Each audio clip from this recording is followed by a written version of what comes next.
Murang staycation ba kamo? Ano, tara, gala tayo? Nandito nga pala kami ngayon sa Pinoy RV Bus located sa Barangay Kaluwangan, Magallanes, Cavite.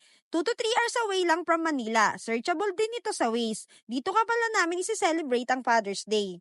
Excited nga kaming makita itong Pinoy RV Bus dahil first time namin mag-staycation sa bus. Pagdating nga namin dito, dumiretso na kaagad sa bus para mag-tour. By the way, very spacious nga pala ang parking area nila dito. Pagbukas pa lang ng pinto, mapapawaw ka talaga sa sobrang ganda ng loob ng bus. Very cozy, aesthetic, at nakaka-relax talaga ang ambience. Merong sopa na pwedeng maging sopa bed, lababo, rep, dining table, comfort room, double-size bed na air-condition na, at free na rin ang drinking water. Take note lang, bawal ipasok ang sapatos o tsinelas sa bus. Meron naman silang pinapagamit na tsinelas sa loob ng bus. Sa labas naman ng bus, merong mini pool na pwede kayong mag-swim at pwede rin kayong mag-bubble bath. Meron din lutuan, lababo, cookware at mga utensils. Nandito din ang dining area at may ihawan na rin. Magdala lang kayo ng uling.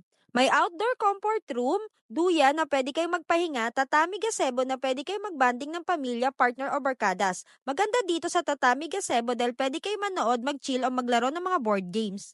Meron din silang volleyball area, dart at frisbee. Naglaro muna nga kami at super enjoy na parang walang problema.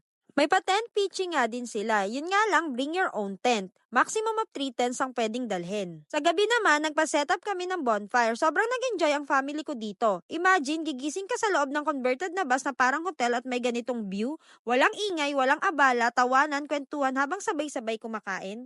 Kung pwede lang huminto ang oras para sa mga ganitong pagkakataon, susulitin talaga namin mag-asawa. Walang stress, just peace, nature at good vibes. Di naman kailangan ng mamahaling regalo, minsan presence lang natin masaya na ang mga mahal natin sa buhay. Ito ang staycation na hindi lang basta stay, kung hindi memory na dadalhin hanggang pagtanda. Happy Father's Day sa asawa ko. Maraming salamat sa sakripisyo sa amin ng mga anak mo. So kung hanap nyo nga ay buhay probinsya na staycation, chill na bakasyon at memorable moments, try nyo na itong Pinoy RV Bus. Message their page for more inquiries. See you on my next gala. Ayun lang, bye!